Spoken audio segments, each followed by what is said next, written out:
Hello guys, marami kaming jackfruit ngayon and di na maubos. So, para di masayang, gawin na lang natin jam ito.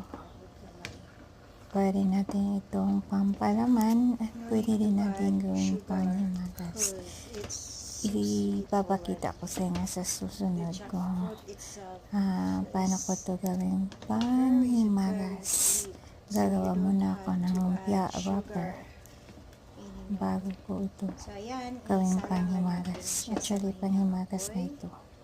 Pero, gawin natin kakaiba ang ating gagawa natin siya ng iba pang menu.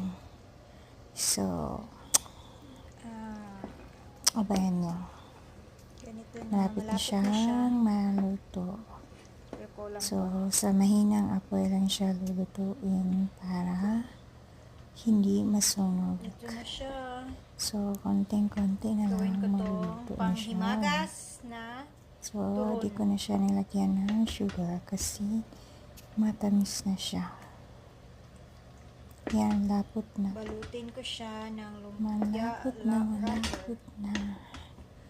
So, I think luto na siya. So, luto natin yung jam. Jackfruit jam.